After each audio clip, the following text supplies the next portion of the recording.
2 years ago, I made a video talking about what I'd like to see in the next entry of the Persona series, which at the time, and even still now, is a rather popular topic on YouTube. I talked about some ideas that most people agree on and were echoed in other videos I had seen on the topic. Ideas like leaving the high school setting in favour of a college or university setting, and characters from previous games making appearances and the such. I also gave a few ideas for things like setting and theming as well. And overall, the reception for the video that I made 2 years ago was rather positive and sparked a lot of ideas and discussions in the comment section, which was really awesome to see. But now I'm back with another confession.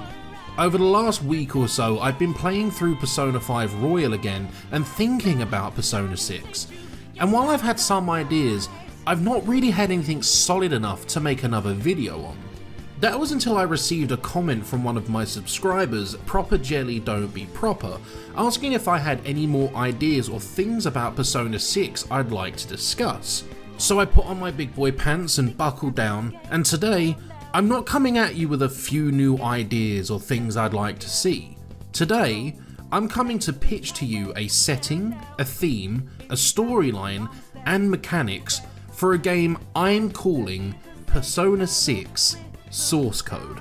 Now I do want to quickly mention that any names I use in this do not have any hidden meaning or any reason for existing other than just helping to identify a few of the characters. And I'm not claiming at all that this would be or should be the game's premise. It's simply an expanded look into some of the ideas I've had. Also, I don't have much time at the moment for any major editing, so it will just be some gameplay of Persona 5 Royal in the background, but I will explain what's going on with me at the end of the video.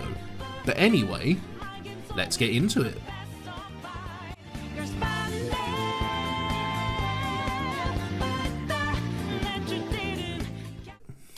We open to a shot of a dark room with a faint electrical hum in the air. Cables knotted and interlaced run all across the floor down endless hallways of what seems to be some kind of massive server farm. The only light in here is a blue hue given off by the many consoles scattered around. Suddenly we hear footsteps rapidly approaching as a woman in a blue maintenance suit runs down one of these hallways, taking a sharp left turn. She enters a large clearing, panicked, and starts hitting keys on a large workstation made up of many monitors, screens and keyboards. Before long, the screen says that a connection has been established, and before an image comes through, the camera pans up to the woman's face, showing her to have piercing yellow eyes and platinum silver hair. "Master," she cries. "Master Igor, we have a problem. Servers 17B up to 19F have started showing signs of corruption. The firewall is failing. What should we do?" The video feed finally comes in and we see a familiar long-nosed face of Igor come through. "Isabella, now is not the time to fret. Destiny has once again set itself in motion, and this is yet another trial that we have prepared for." Confused and distressed, Isabella looks up at Igor. "I beg your pardon, Master, but prepared how? All I've done these last few days is try and keep the firewall up. What preparations could we possibly have?" Igor smiles his devilish grin. "Relax, my child.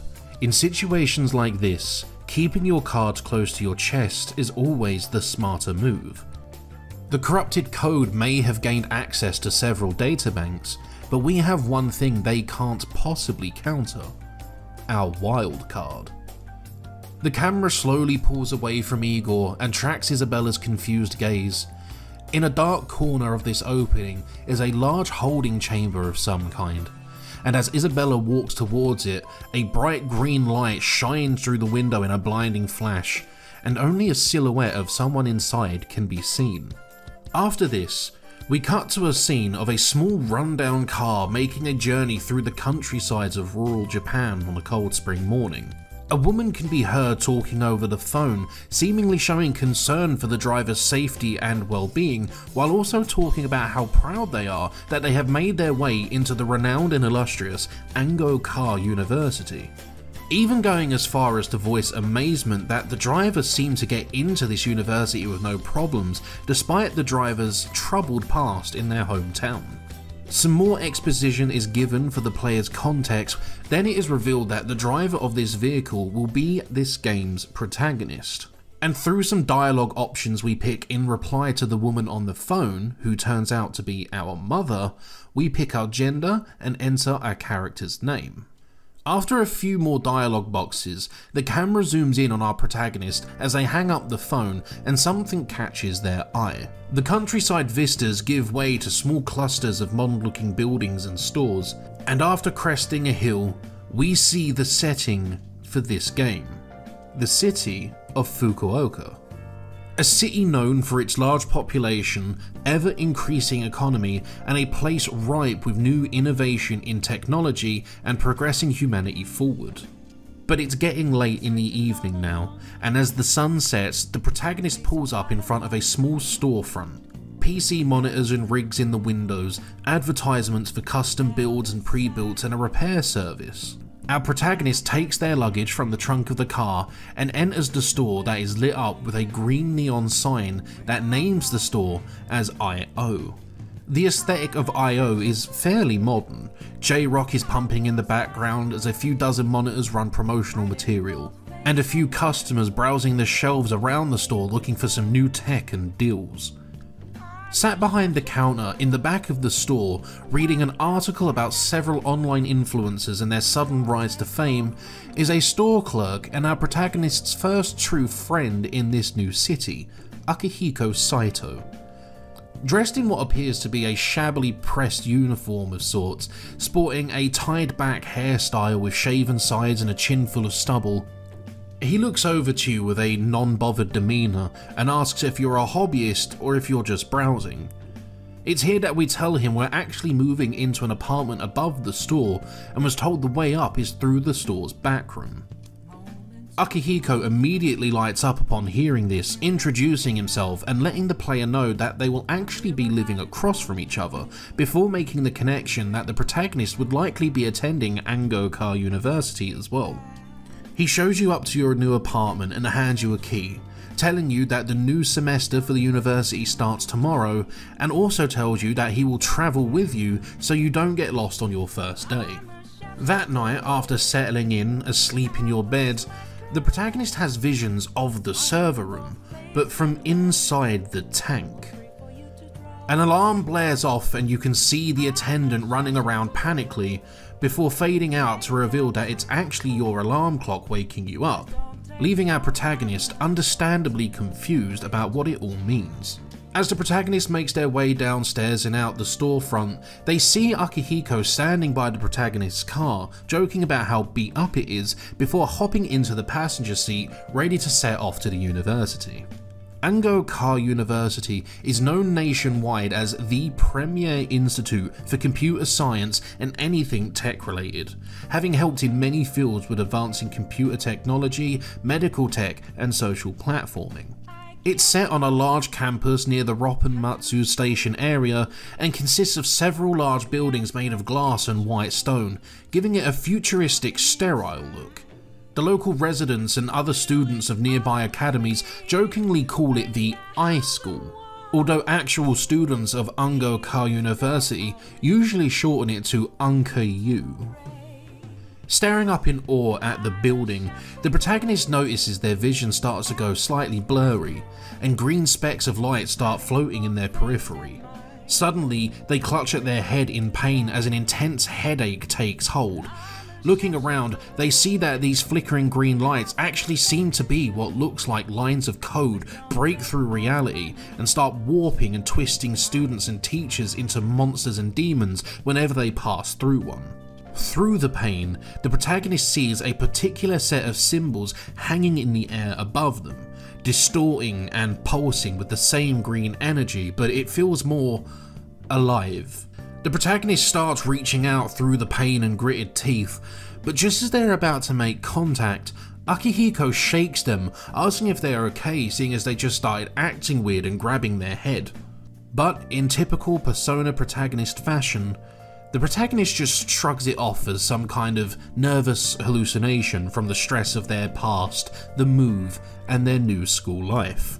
Now, I won't bore you with the details of how the daily life mechanics work, as it wouldn't be too different from P3, 4 and 5, just different clubs and lessons to take, new teachers. But I will explain one new way we can switch things up, and is going to need to take a little look at the protagonist's backstory. You see, back in the protagonist's hometown, they were massively opposed to a particular politician and their attempts to destroy the environment, remove families from homes, and tear down local businesses to make way for retail parks, shopping districts, superstores, and industrial areas. This is all under the guise of bringing industry and money into the small town to help its growth in modern times. Our protagonist is an avid online protester, constantly throwing smear campaigns, social blogs, anything they can to undermine this politician's work. But it isn't working. So, through a little bit of social engineering and some natural talent with hacking and cracking, the protagonist digs up plans on how the politician was actually set to receive a huge sum of money for putting all of this in motion and giving them a favourable position in an upcoming election. After leaking this online, someone either hired by this politician or from one of his avid followers seeking some kind of online vigilante justice backtraced the protagonist's activity, finding usernames, passwords, their real name, their address, their school, their workplace, the lot, and then proceeded to dox the protagonists so other followers of the politician can harass and potentially do harm to the protagonist.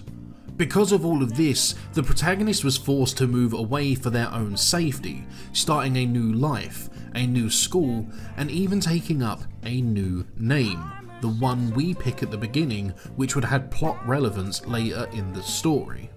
Now here's the twist, here's how we switch things up. In this persona, Persona 6, we aren't set on a 1-year trip to Fukuoka. We are here for a good long while. Persona 6 source code would be set over multiple years, starting off in an educational setting at first, and then we see the cast grow over 2 to 3 years. This would allow us to see how they grow into proper adults and adjust their lifestyle as not only new adults, but as Persona users.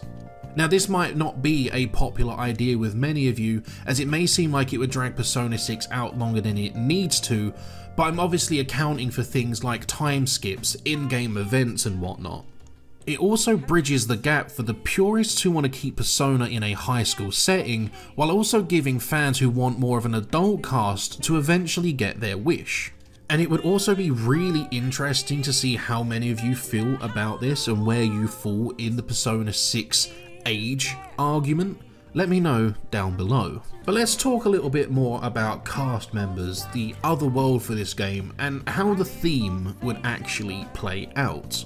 Initially, we would see the protagonist and Akihiko enter the other world Tron style. Instead of a navigation app on their phones or a TV to access this game's other world, which I am dubbing online, in all caps obviously, they would need to have access to a laptop or PC and essentially jack in. The first time this happens would be by accident, as the protagonist would find a strange flash drive-like device in their pocket and plug it in while Akihiko watches over his shoulder out of curiosity, dragging them both into their first domain, the name either signed in place of palace or dungeon, referencing internet domain names. It's here that the two characters would wander aimlessly in a world based on something that I will talk about in just a minute, but before long they are accosted by shadows, creatures composed of a black fog that seem to be glitching out and moving erratically. Just before the protagonist meets an early game over, a strange hooded creature in a mask bursts onto the scene, summoning forth its own persona and taking out a few of the shadows. Though for every shadow it kills, more seem to take its place, and they keep coming thick and fast in an endless wave, and this hooded figure can't keep up. Panicking but not willing to give up, the protagonist starts to fade in and out of consciousness as another headache takes hold, and every time their eyes close, they see messages akin to Final Fantasy VII, but written in green. Is that all you've got? Is this how you want to die? Do you require my help? The last message has a yes/no prompt typical of a command prompt on a computer, and selecting yes will see the protagonist wake in a flash of energy, knocking the shadows back. The flash drive in his hand is now glowing, and taking it out and staring at it, something inside the protagonist is telling them that they need to drive this into their heart. And unable to resist the urge and desperate for help, they do just that. And upon the flash drive making contact with the protagonist's chest, a bright green hologram display emerges from the drive with the same symbols that the protagonist saw on their first day of school. The symbols slowly start to morph and take up a new meaning, the protagonist finally being able to read what these words mean. And it's another simple question. Would you like to start Persona.exe? Another yes/no prompt pops up, but we're in a cutscene now and we see the protagonist take the initiative and hit yes of their own accord. And with this, the question starts to glitch out. It returns back to code, but it starts to drip down the screen and off the display, hitting the floor by the protagonist's feet, where the code starts to slowly build up and work its way up the protagonist's leg, taking over their body completely. Akihiko looking on in fear as they can see their friend being taken over by this strange substance as they start to glitch out and recoil in pain, screaming out. All the while, we get that familiar text and voice line pop up. I am thou, thou art I. While this is going on, we see the code creep up the protagonist's body, converging over their eyes, congealing into this mass which finally starts to give way and show that the protagonist now has a pair of what looks like VR goggles or some kind of augmented reality glasses on their face. And floating in front of them in this false reality, they see the tarot card of the wild card, and as they reach out to grab it, they crush it in their hands, and that's when the protagonist's persona finally manifests. Now, admittedly, I haven't given any thought to what this persona would look like, what their name could be, or how they would fit thematically in the game's setting. I also haven't given much thought to things like the total number of party members, how the confidant system would work in weaving them into the story, what cards they would take from the deck. This was mostly because while I'm sitting here speculating, there isn't really much point in going into that much detail when I'm just trying to lay a premise, a foundation, or a basis for a potentiality on what this game might be. I've also been trying to wrap my head around what this game's mascot character could potentially be. Persona 3 had Koromaru, Persona 4 had Teddy, Persona 5 had Morgana, and I'm trying to figure out still where we could go with this game's mascot character. And the only thing I could seem to settle on was one of two options. My first idea was some kind of centaur creature as a kind of riff or play on the Trojan virus. But there's something in the second idea I had that I thought would be a lot more relevant while also laying down a few references. And that's that the mascot character would be a white rabbit or a white bunny, as this could reference not only Alice in Wonderland and going down the rabbit hole and the weird alternate reality that our characters would come across, but also as a nod to the original Matrix movie and its opening scenes where Neo is told to follow the white rabbit, as this game's setting is fairly similar to the setup of the Matrix in my mind. It's also worth noting that this wouldn't be the first time the Shin Megami Tensei series has ventured into a virtual threat. Obviously you have the Digital Devil saga, But the original Xbox had a trial single-player experience for a MMO they had released later on, which I believe was called Shin Megami Tensei 9, but that game bombed massively. So this could be a good way of kind of bringing that setting back in a loved franchise like Persona.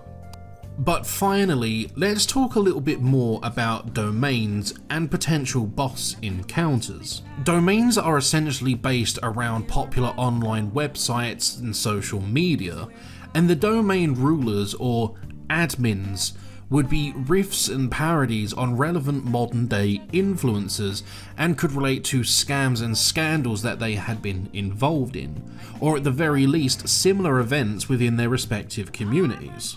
Now, I'm not picking on anyone in particular and I'm not looking to throw shade, I'm just picking the more popular options that would be easier to wrap your head around in these scenarios.